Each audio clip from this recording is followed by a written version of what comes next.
হিমবন্ত national park ট্রেকিংয়ের আদর্শ জায়গা। সারা বছর অনেকেই ট্রেকিং করতে আসেন এখানে। এই মুহূর্তে কয়েকজন যুবক যুবতী দল বেঁধে ট্রেকিংয়ে এসেছেন এই হিমবন্ত ন্যাশনাল পার্কে। বেশ খোশ মেজাজেই কাটছিল তাদের ট্রেকিং। হঠাৎ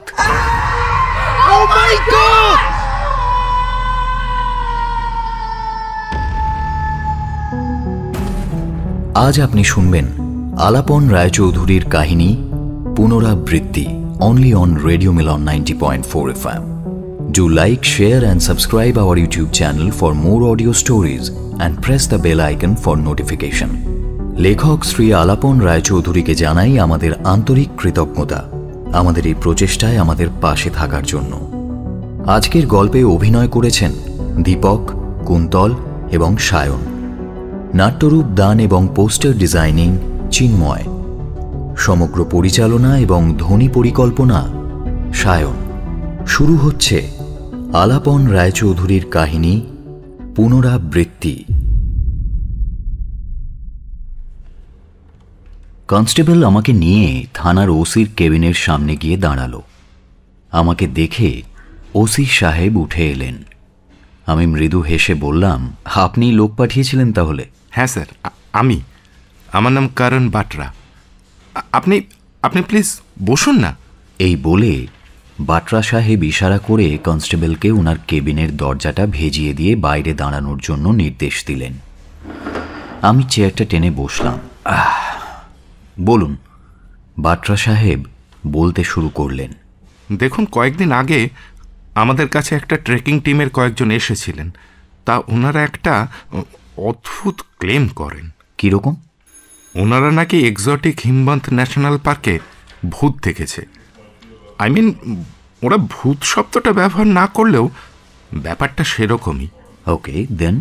ওনারা আমায় বলেন যে ন্যাশনাল পার্কে নাকি ওনারা একজনকে খাদে পড়ে যেতে দেখেছেন। এবার ঘটনাটা হলো এই যে ওনারা ব্যাপারটা তখনই পার্ক কর্তৃপক্ষকে জানান। তাহলে পার্কের গার্ডরা কি তল্লাশি কিছু চালায়নি?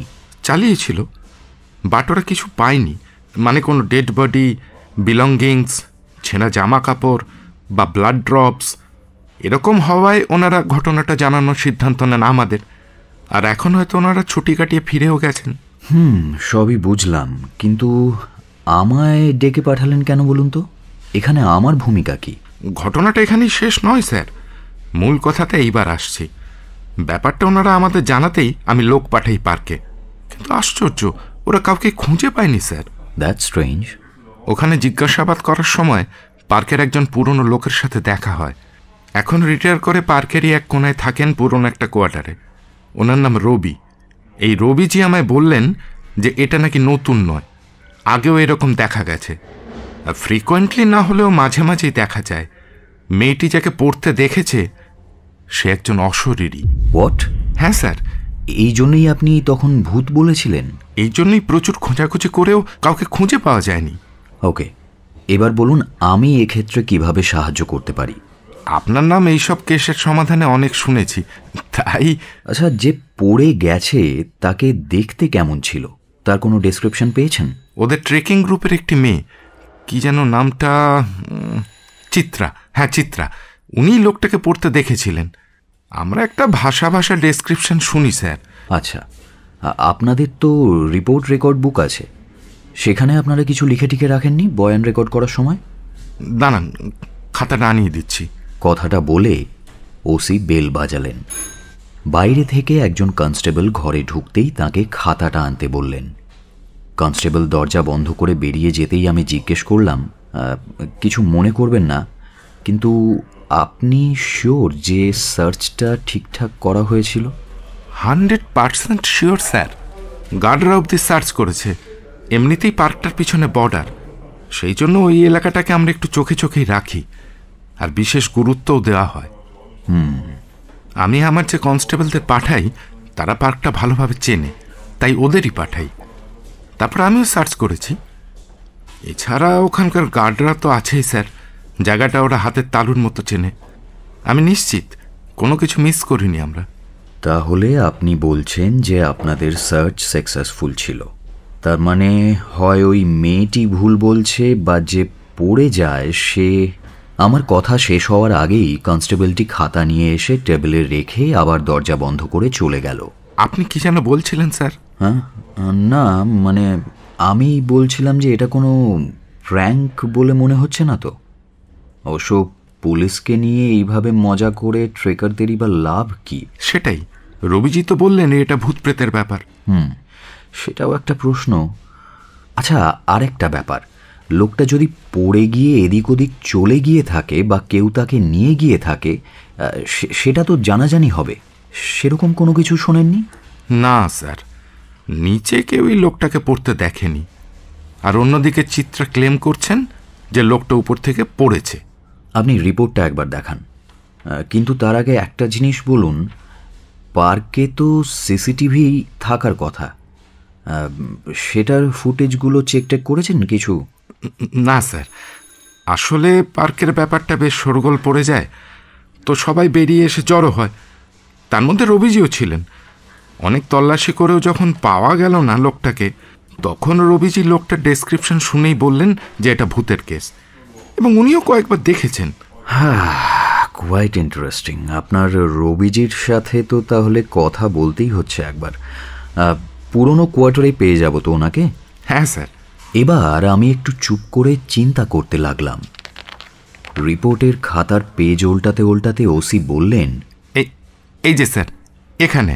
হ্যাঁ হ্যাঁ হ্যাঁ, এই তো দেখুন দেখুন। খাতাটা হাতে নিয়ে আমি চোখ বোলাতে লাগলাম। Tall, lean, very fair, orange T shirt, brownish বা সোনালি চুল। আচ্ছা, তার মানে নর্থ ইন্ডিয়ান না হলে বিদেশি। আমার অবশ্য বিদেশি বলেই বেশি মনে হচ্ছে। হতেই পারে স্যার, অনেক বিদেশি আসে ওই ন্যাশনাল পার্কে। আমি আবার রিপোর্টটা দেখতে লাগলাম। বাটরা সাহেব কিছু একটা চিন্তা করে বললেন, তবে একটা ব্যাপার স্যার, আমায় টিকিট কাউন্টার থেকে বলল সেদিন এরকম কেউ কিন্তু ওই পার্কে আসেনি। এতে আমার রবিজির কথাটা আরো দৃঢ় মনে হলো। আফটার অল পুরনো লোক। আচ্ছা, কোনো চোরা পথে লোকটা ঢোকেনি তো? না স্যার, সেরকম পথ থাকলেও এরকম কোনো ইন্ট্রুশন বা ইনফিল্ট্রেশনের রিপোর্ট কয়েকদিনের মধ্যে আমাদের কাছে নেই। তাছাড়া তল্লাশি চালানোর সময় আমাদের সেরকম কোনো পথও চোখে পড়েনি। ওকে দেন, ঠিক আছে, আমি দেখছি এই ব্যাপারে আমি কি করতে পারি। ভূত হোক বা অন্য কিছু, ব্যাপারটা বেশ interesting. Anyway, thank you very much. কথাটা বলে হাতটা ওনার দিকে বাড়িয়ে দিলাম। বাটরা সাহেব আমার বাড়ানো হাতটা ধরে হ্যান্ডশেক করলেন। No problem sir, you are most welcome. এবার আমার পরিচয় দেওয়া যাক। আমার নাম সত্যব্রত গাঙ্গুলি। আমি একজন প্রবাসী বাঙালি মিস্ট্রি হান্টার। বিভিন্ন অতিপ্রাকৃতিক ঘটনা নিয়ে চর্চা করা এবং সেই সব ব্যাপারে অনুসন্ধান করাই আমার নেশা।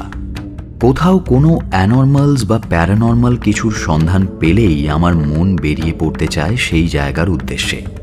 অন্যদিকে পেশা বলতে একটা ব্যবসা অবশ্য আছে, তাছাড়া আর একটা পেশাও আছে, যার কথা আমি কাউকেই জানাই না, তাই আপনাদেরও বলছি না। যাই হোক, এই কেসটা নিয়ে আমি তদন্তে লেগে পড়লাম। সবার প্রথমে আমি গেলাম পার্কে। সেখানে বেশ ভালো করে সব কিছু লক্ষ্য করলাম। তারপর গেলাম গার্ডদের রুমে। সেখানে সিসিটিভি ফুটেজ চেক করলাম, কিন্তু কোনো রকম কোনো ক্লুই পেলাম না। ঘটনাটা বেশ আশ্চর্য করে তুলেছিল আমাকে। এবার আমি গেলাম পুরনো কোয়ার্টারের দিকে রবিজির খোঁজ করতে। একজন পুরনো বৃদ্ধের দেখা পেলাম। বয়সের বলিরেখায় ঢাকা পড়ে যাওয়া মুখে শুধু চোখ দুটো জলজল করছে। বুঝলাম ইনি রবিজি। তার চাহনিতে অভিজ্ঞতার ছাপ ঠিকরে বেরোচ্ছে।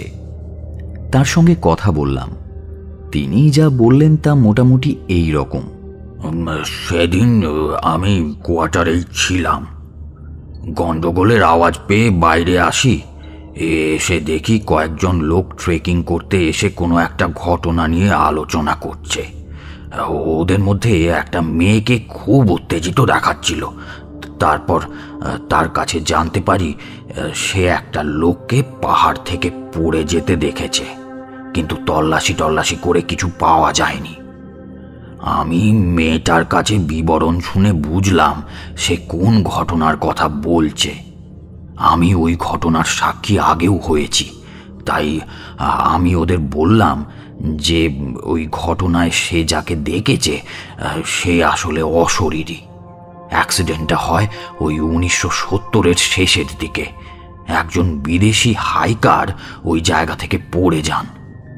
তারপর থেকে অনেকেই ওই ঘটনার সাক্ষী বারবার হয়েছে।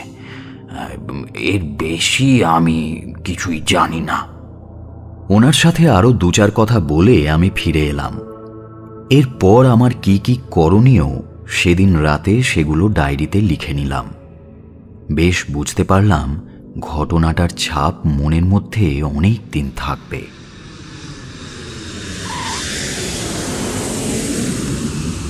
ঘটনাস্থল দেখে আসার পর আজ প্রায় 10 দিন কেটে গেছে। লন্ডন থেকে আজকেই দেশে ফিরে এসেছি।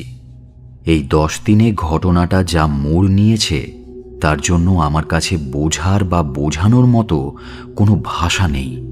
কেসটা নিয়ে আর এগোনোর কোনো পথই আমি খুঁজে পাচ্ছি না। একবার খান্না স্যার, অর্থাৎ যার কাছে আমি এই ট্রেনিং নিয়েছি, তার সাথে দেখা করব ভাবছি।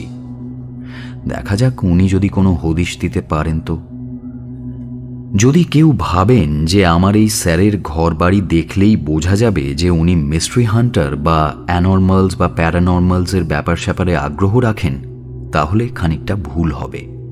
উনি রিটায়ার করেছেন কিছুদিন হলো। পাঞ্জাবের গুরদাসপুরে মোটামুটি একটা নিরিবিলি জায়গায় একটা ছোট্ট বাংলো বাড়িতে থাকেন ভদ্রলোক। আমার উচ্চতা 5 ফুট 10 ইঞ্চি। তার থেকে ইঞ্চি 4 বেশি লম্বা হবেন খান্না সাহেব। ছিপছিপে চেহারা, এখনো অনেক চুলই কালো। শখের mystery Hunter mister S Khanna বারান্দায় বসে চা খাচ্ছিলেন। আমি জানিয়ে রেখেছিলাম যে দেখা করতে আসব, তারই অপেক্ষাতে ছিলেন ভদ্রলোক। আমি গেট খুলে ঢুকতেই চায়ের যেটুকু বাকি ছিল সেটুকু চুমুক দিয়ে চটপট শেষ করে ফেললেন। সরু কংক্রিটের রাস্তা ধরে বারান্দায় আসতেই স্মিত হেসে হাতের ইশারায় খান্না স্যার আমাকে ভেতরে ঢুকে আসতে বললেন। ভেতরের ড্রয়িং রুমের মাঝামাঝি সোফাতে কোনাকুনি বসে দুজনে কথা শুরু করলাম। খান্না সাহেব বললেন, বলো সত্য, কেমন আছো? আমি ভালোই আছি স্যার। আর কেসটা ঠিক কি? কেসটা বড্ড জটিল স্যার, অন্তত আমার তো তাই মনে হচ্ছে। তাই আপনার সঙ্গে আলোচনা করতে এলাম। তাহলে ফাইনালি জটিল কেস পেলে? হ্যাঁ স্যার, আমি নিজেও পাজলড। আচ্ছা বলো, দেখে যদি কিছু সাহায্য করতে পারি। আমি চাইছিলাম এরকম চ্যালেঞ্জিং কেস আসুক, কিন্তু এটা একদম আউট অফ সিলেবাস হয়ে গেছে, তাই তো? হ্যাঁ স্যার, একদম। তবে আমার মনে হলো আপনি হয়তো একটা রাস্তা দেখাতে পারেন। আচ্ছা বলো তাহলে। পুরো ব্যাপারটা প্রথম থেকে খুলে বলছি স্যার। 1970-এর শেষের দিকে হিমাচলের এক্সোটিক হিমবন্ত ন্যাশনাল পার্কে একটা অ্যাক্সিডেন্ট হয়। একজন হাইকার খাদে পড়ে যান এবং তারপর থেকেই মাঝে মাঝেই তার ভূতকে সেই পার্কে দেখা যায়।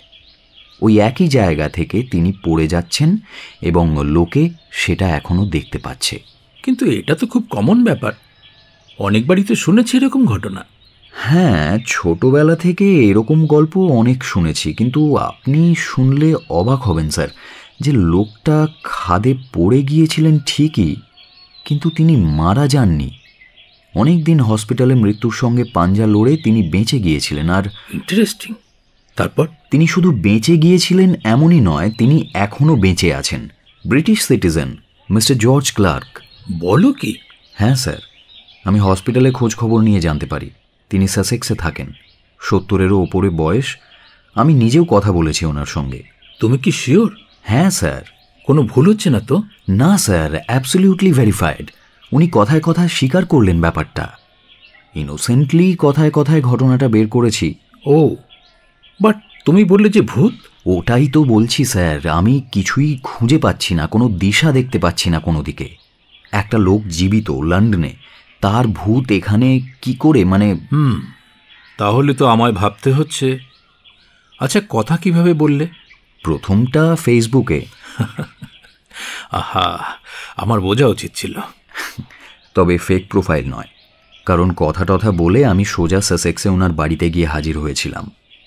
ভাগ্যিস ফ্রেন্ড রিকোয়েস্টটা অ্যাকসেপ্ট করেছিলেন, না হলে ঘি উঠত না এত সহজে। বাড়ি গিয়ে কোনো অদ্ভুত ব্যাপার চোখে পড়েনি? অদ্ভুত না হলেও আশ্চর্য হওয়ার মতো কিছু ব্যাপার ছিল। ওনার হাইকিংয়ের শখ এখনও আছে, অ্যাক্সিডেন্ট হওয়া সত্ত্বেও। প্যাশন, সত্য প্যাশন, তোমার আমার মতোই। ওনার ফ্রেন্ড লিস্ট থেকে ওনার বোনের প্রোফাইলে ঢুকে বেশ কিছু পুরনো ফটো পেলাম স্যার।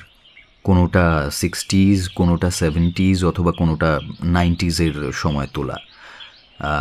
কয়েকটাতে মিস্টার ক্লার্কও আছেন, তখন বয়স কম। And he is the same man, right? Yes sir, আমি ঘাঁটাঘাঁটি করে যেটা পেয়েছিলাম সেটা পুরনো লোকাল কাগজের ব্ল্যাক অ্যান্ড হোয়াইট ছবি হলেও সেটা দেখে বোঝা যাচ্ছিল যে এ একই লোক। এছাড়া আই উইটনেস অ্যাকাউন্ট তো ছিলই, সেই মেয়েটি তো কালারেই দেখেছে ওনার অতীতের চেহারাটাকে। I C. খবর হয়েছিল তাহলে?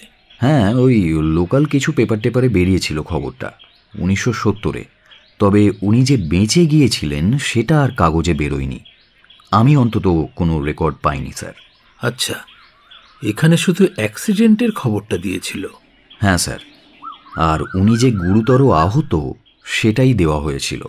মৃত্যুর ব্যাপারে কোনো ফলো আপও বেরোয়নি। If at all he had died or whatever, I don't know sir. আর তাছাড়া যে হসপিটালে ছিলেন তার পুরনো রেকর্ড থেকেও কনফার্ম করেছি, এবং অন্য কোথাও ওনার মারা যাওয়ার কোনো খবর কিন্তু নেই। তারপরেই আমি সাসেক্সে গিয়ে উপস্থিত হই। আর এতেই তোমার সন্দেহ হয় যে সে যাত্রায় উনি বেঁচে গিয়েছিলেন। তা ওনার ভূতকে কেউ দেখেছে এর মধ্যে? হ্যাঁ, মাল্টিপল সাইটিংসে হয়েছে স্যার। একটা তো সম্প্রতি হয়েছে, এই 1 মাস আগে। আই উইটনেস টেস্টিমনিটাও হাতে পেয়েছি। চিত্রা নামের একজন টুরিস্ট, একটা ট্রেকিং গ্রুপ এসেছিল, তারই একজন সদস্য। একই জিনিস? যতটা জানতে পেরেছি একই স্যার, আলাদা কিছু নয়। আচ্ছা, তারা তো ডেসক্রাইব করবেই। এছাড়া একজন পুরনো গার্ড আছেন পার্কের, রবি নামে, ওনার সাথেও কথা বলেছি। ওকে, তো উনি কি বললেন? বাকি যাদের এক্সপিরিয়েন্স হয়েছে তাদের ঘটনাও জানতে পেরেছি, মানে 1970 থেকেই ওনার চাকরির দিনগুলোর সময়ের ঘটনা। আচ্ছা আচ্ছা, এই লোকটা ঠিকঠাক তো সত্য? হ্যাঁ স্যার, রিজিনাল পুলিশ স্টেশনের ওসি তো ভালোই সার্টিফিকেট দিলেন। আর একটা ব্যাপার আছে, মানে আমি ওনার পেছনে চর লাগিয়েছিলাম। বাহ, তুমি অ্যাসিস্ট্যান্টও পেয়ে গেছো? হ্যাঁ, একটা মেয়ে নাম সিমি, ও শীঘ্রই আমার সাথে মুভ ইন করবে। আচ্ছা আচ্ছা, বাহ, এবার তোমার কাজে তাহলে গতি আসবে। হ্যাঁ, সিমিকে যেটুকু চিনি বেশ কাজের মেয়ে। তো সিমি ক্লিন চিট দিয়েছে রবিকে? হ্যাঁ স্যার, তাই রবিজির কথায় সামান্য ইমপারফেকশন থাকলেও মিথ্যে কথা বলছেন না ভদ্রলোক, অ্যাটলিস্ট আমার তাই মনে হয়। তাছাড়া উনি এই ঘটনার সাক্ষীও থেকেছেন। হ্যাঁ, এই রবি তো তাহলে ইনফরমেশনের খনি। হ্যাঁ স্যার, বেশ পুরনো লোক। অনেক কটা সাইটিংসের কথা বললেন তিনি, মানে সব মনে না থাকলেও কিছু কিছু ক্ষেত্রে তো সাল মাস সবই বললেন। তো সব আই উইটনেসরা একই জিনিস দেখেছে? হ্যাঁ, মোটামুটি সব ডেসক্রিপশনই এক। ওই একজন শ্বেতাঙ্গ খাদে পড়ে যাচ্ছেন, দ্যাটস ইট। ইন্টারেস্টিং। আর জায়গা? হ্যাঁ স্যার, একই স্পট। কিন্তু সমস্যাটা কি জানেন, কোনো প্যাটার্ন পেলাম না। মানে বছরের কোনো স্পেসিফিক গ্যাপ নেই স্যার, যে এত বছর পর পর ঘটনাটা হচ্ছে। ও আচ্ছা, বুঝলাম। অদ্ভুত কেস এটা। আর কিছু ইনফো পেয়েছো?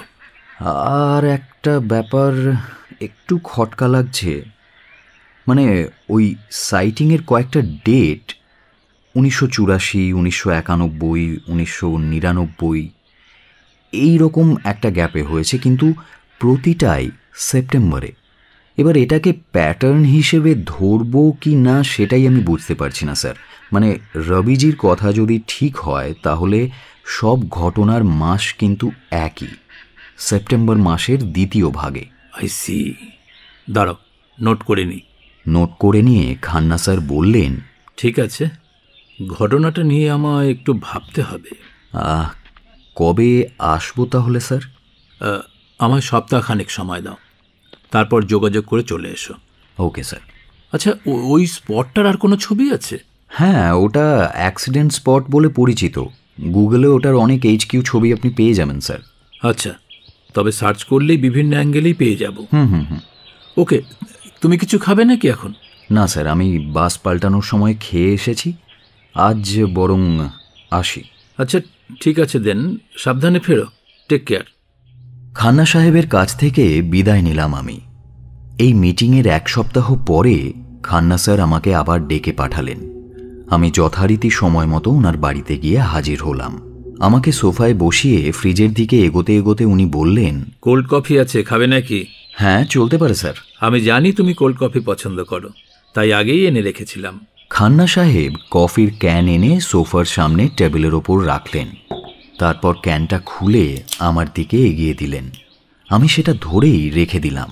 খুব ঠান্ডা স্যার, একটু রুম টেম্পারেচারে থাক, তারপর খাচ্ছি। ওকে, অ্যাজ ইউ উইশ। এবার যে জন্য ডেকেছিলাম সেই কাজের কথায় আসি। হ্যাঁ স্যার, সেই ভালো। আমিও মুখিয়ে আছি। পুরো রাস্তাটা চিন্তা করতে করতে আসছিলাম যে কি হতে পারে। আচ্ছা, ফিজিসিস্ট জন ব্র্যান্ডেনবার্গের নাম শুনেছ? না স্যার, সেরকম তো শুনেছি বলে মনে পড়ছে না। আমারও তাই মনে হয়েছিল, শোনোনি। না হলে তুমি হয়তো এই রিডেলটা সলভ করে ফেলতে। আমাকে একটু অবাক হতে দেখে খান্না স্যার বাকিটা বলতে শুরু করলেন। উনি আমেরিকান, ওনার একটা নতুন থিওরি বেরিয়েছে। আচ্ছা। এই যে ক্রিপ্টেডের কেসগুলো দেখো, যেমন আফ্রিকার মোকেলে মবেম্বে, এই আছে এই নেই, অ্যাকর্ডিং টু আই উইটনেসেস। হ্যাঁ, ওই ইয়েতির ব্যাপারেও যেমনটা আমরা শুনি আর কি। ঠিকই। লকনেস মনস্টারকেও আজ অবধি পাওয়া যায়নি, কিন্তু স্কটল্যান্ডের লোকে দাবি করে তারা তাকে দেখেছে। কিছু আনক্লিয়ার অথচ আনএক্সপ্লেন ফুটেজও আছে। কিন্তু লকনেস হ্রদে যতগুলো এক্সপিডিশন হয়েছে তার একটাতেও মনস্টারের অস্তিত্বের কোনো প্রমাণ পাওয়া যায়নি। এক্স্যাক্টলি, কোনো প্রমাণ নেই। শুধু একবার একটা মোটর বোট অ্যাক্সিডেন্ট হয়, চালক মারা যায়। হঠাৎ কেন এরকম হয়েছিল তার কারণ কেউ বলতে পারেনি। অনেকে মনে করেন যে হ্রদের জলে দৈত্যটা চড়ে বেড়াচ্ছিল আর বোটটা তার গায়েই ধাক্কা খায়। হ্যাঁ, এই কেসটার কথা কোথাও একটা শুনেছি বা পড়েছি স্যার আমি। দেখো, যারা ধরো ছবি ফুটেজ বা ওই বাস্তবে ওটাকে দেখেছে, তাদের কথা শুনে মনে করা হয় যে এটা এক প্রজাতির বিলুপ্ত জলচর ডাইনোসর, যার নাম গ্লিসিওসর। এটাও পড়েছি স্যার, কিন্তু এইগুলো মানে এই কেসের সাথে রিলেটেড নাকি? হ্যাঁ, সরাসরি না হলেও ইনডিরেক্টলি। সেই জন্যই তো বলছি, ব্যাপারটা ভাবো। মকেলে মবেম্বে এই আছে এই নেই, ওদিকে লকনেস মনস্টার মেসোজোইক যুগের ডাইনোসর। কিন্তু এর থেকে প্রমাণটা কি হচ্ছে স্যার? বলছি, তার আগে আরও আছে। 1977-এ নর্থ আমেরিকার লেক স্যাম্পলিনে একটা ছবি তোলা হয়, দূর থেকে তোলা ছবি। দূরে একটা ডাইনোসর দেখা যাচ্ছে লেকের জলে, ওই কিছুটা লকনেস মনস্টার বা নেসির মতোই লাগছে। অথচ কেউ কোনো দিন ওখানে কোনো ক্রিপ্টিড বা ডাইনোসর দেখেনি, আজ অবধি তো নয়। এটা আমি জানতাম না, মানে এর আগে ঘটনাটা আমার চোখে পড়েনি কোথাও। ঠিক আছে, নেসি যে ওই লকনেসের জন্তুটার ডাকনাম, সে তো জানোই। আমি অল্প মাথা নেড়ে বললাম, স্যার কিন্তু ওরকম তো অনেক ফেক ফটোগ্রাফিও হয়। এই ফটোটা পরীক্ষা হয়েছে বহুবার, সেই 1977 থেকে। এটা 100% জেনুইন। এখানেই তো মজা। এবার ব্যাপারটা ভাবো সত্য, 3টে ক্রিপ্টিড, প্রতি ক্ষেত্রেই লোকে জন্তুটাকে দেখেছে বলে দৃঢ়ভাবে দাবি করে, অথচ সার্চ করে কোনোদিন কিচ্ছু পাওয়া যায়নি। তাহলে এর মধ্যে একটা প্যাটার্ন আছে বলছেন? একদম আছে, তবে আমি বলছি না, বলছেন জন ব্র্যান্ডেনবার্গ। ও আই সি, সেই জন্যই। এবার খুলে বলি ব্যাপারটা। আমি কিছুটা বিস্ময় ও কিছুটা কৌতূহল নিয়ে শুনে চললাম স্যারের কথা। দেখো, আজকে যেখানে কঙ্গোর নদীগুলো বা স্কটল্যান্ড বলো বা ওই লেক স্যাম্পলিন, এইসব জায়গায় একসময় ছিল ডাইনোসরদের প্রধান বিচরণভূমি। সে অবশ্য কোটি কোটি বছর আগের কথা। আচ্ছা, মানে তারই কয়েকটা কি আজও রয়ে গেছে বলছেন? না, তারা নেই। তাহলে? ওগুলো তাদের ছায়া বা ইমেজ কিছু সেকেন্ডের জন্য প্রকট হয়। হোয়াট? হ্যাঁ, image. Seriously? I mean image? হ্যাঁ, ইমেজ। প্রফেসর ব্র্যান্ডেনবার্গের মতে তাই। এবার কিভাবে জিনিসটা কানেক্ট করলাম সেটা বলি। আমি অবাক ভাবটা কাটানোর চেষ্টা করতে করতে মাথা নেড়ে সায় দিলাম। আমি ওই হিমবন্ত ন্যাশনাল পার্কে যাই, চারিদিক ঘুরে দেখি, আর রবিজির সাথেও কথা বলি। তবে কাজে লাগার মতো নতুন কোনো তথ্য পাইনি, কিন্তু ওখানকার আবহাওয়াটা আমার কাছে বেশ অন্যরকম লাগে। তাই ওখানকার পরিবেশ, প্রকৃতি ইত্যাদি নিয়ে একটু পড়ছিলাম। নেটে সার্চ করে নির্ভরযোগ্য সাইট থেকে দেখছিলাম। হঠাৎ ওখানকার মিনারেল কম্পোজিশনের টপিকটা চোখ বোলাতে গিয়ে একটা ব্যাপার আমার চোখে পড়ল। কি ব্যাপার স্যার? ওখানকার পাহাড়গুলোতে হাই কোয়ার্টজ কন্টেন্ট আছে। আচ্ছা। আর ওখানেই ব্র্যান্ডেনবার্গ আসছেন। আচ্ছা।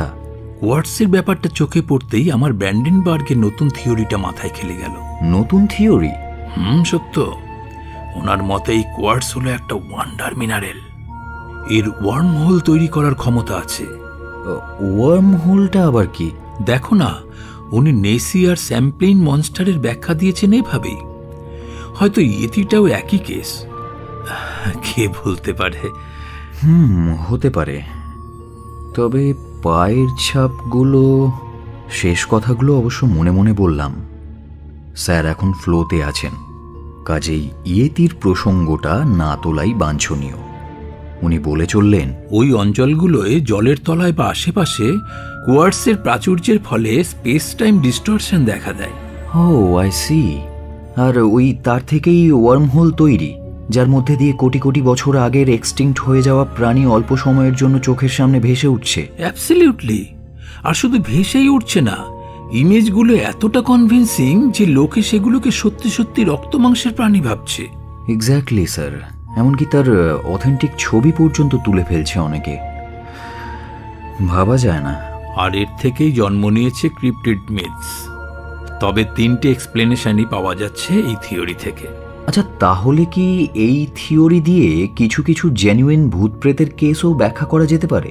হ্যাঁ, কিছু কিছু করা যেতে পারে, তবে সব নয়। হ্যাঁ, এই যেমন মিস্টার ক্লার্ক ভূত নন, কিন্তু স্যার মিস্টার ক্লার্কই কেন? এটাতেই আসছিলাম।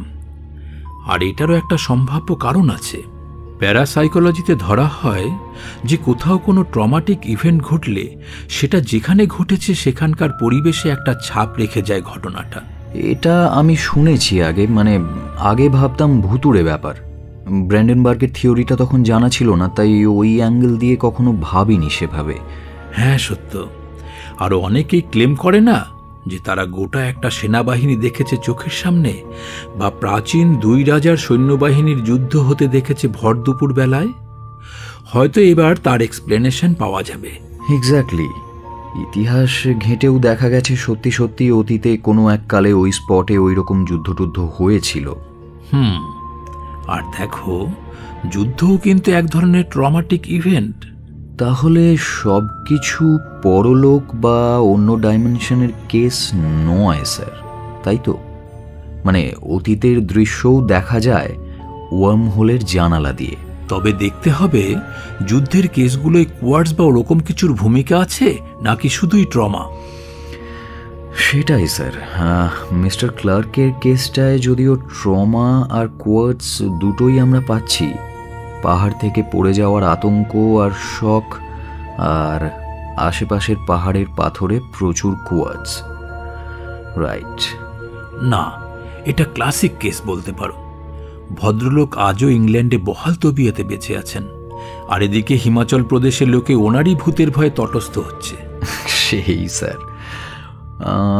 তাহলে ব্যাপারটার নিষ্পত্তি হলো শেষ পর্যন্ত? তাই আশা করা যায়। এবার কফিটা চুমুক দাও, এতক্ষণে ঠান্ডা কমেছে ঠিক। আমি মাথা নিচু করে ক্যানটা ধরতে যাচ্ছিলাম, এমন সময় একটা কথা মাথায় এলো।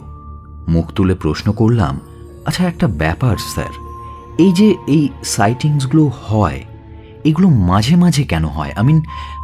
রেগুলার বা সব সময় হচ্ছে এমন তো নয়। ভেরি ভ্যালিড পয়েন্ট সত্য। আমার মনে হয় তিথি, ঋতু, পরিবেশ বা বিশেষ বিশেষ দিনের আবহাওয়া, তারপর ম্যাগনেটিক ফিল্ড, ওটা ইম্পর্টেন্ট। আমি যতদূর জানি এগুলোর একটা প্রভাব পড়ে বা এগুলো অনুঘটক হিসাবে কাজ করে। যতদূর মনে পড়ছে জ্যোতিষশাস্ত্রেও আমরা ব্যাপারগুলো পাই। আচ্ছা, এরকমও তো হতে পারে স্যার যে ঠিক যেদিন এই ব্যাপারটা হয়েছিল ঠিক সেই দিনই ব্যাপারটার পুনরাবৃত্তি হয় আজকের দিনের মানুষগুলোর চোখের সামনে, মানে ওই একই ডেট আর কি। হতে পারে। এই যে তুমি বলছিলে না লেট সেপ্টেম্বরে, না সরি ওই কি জানো, ওই সেকেন্ড হাফ অফ সেপ্টেম্বর 2-3টে সাইটিংস হয়েছে আর বাকিগুলোর ডেট জানা নেই। দেখো সেপ্টেম্বরের 22-23 তারিখে তো অটোমনাল ইকুইনক্স থাকে, তার একটা effect. How can I forget this? কি বলো তো? মিস্টার ক্লার্কের ব্যাপারটা 70-এর যে পেপারে বেরোয় তার ডেট ছিল 24শে সেপ্টেম্বর, মানে তার একদিন আগের ঘটনা হলে উনি পড়ে গিয়েছিলেন ঠিক 23 তারিখ, 23শে সেপ্টেম্বর 1970। দিনটার ব্যাপারে তুমি নিশ্চিত? হ্যাঁ স্যার, নোট করা আছে আমার। তাহলে তো ঠিকই আছে। হ্যাঁ, আর রবিজি যেটা বলেছিলেন সেটা তো আপনাকে আগেই বলেছি, সেকেন্ড হাফ অফ সেপ্টেম্বরে সাইটিংসগুলো হয়। রবিজির কোনো ডেট মনে ছিল না, তবে হোক বা না হোক ওই 22 বা 23 এই দুটো ডেটের মধ্যেই ব্যাপারগুলো কিন্তু হয়। Interesting indeed. তাহলে স্যার ওই দিন পড়ে যাওয়ার কারণেই হয়তো সাইটিংসগুলো দেখা যায় ওই টাইমে, অ্যাটলিস্ট আমার তো এখন তাই মনে হচ্ছে। হতে পারে, হতে পারে। তবে এটাও ভুললে চলবে না যে ওই দিনটা ছিল ইকুইনক্স ডে, তাই ওটারও হাত থাকতে পারে। হ্যাঁ, এক্ষেত্রে হয়তো দুটো একসাথেই একই জায়গায় এসেছে। I mean the unfortunate date and autumn equinox, আর তার সাথে কোয়ার্ডস আর trauma the great alignment. Sir যা বলেছ। নাও নাও, কফিটা শেষ করো। ফাইনালি মনটা অনেক হালকা লাগছে। একটা জটিল রহস্যের সমাধান হওয়ায় অনেকটা নিশ্চিন্ত হয়ে শেষ পর্যন্ত আমি কফিতে চুমুক দিলাম।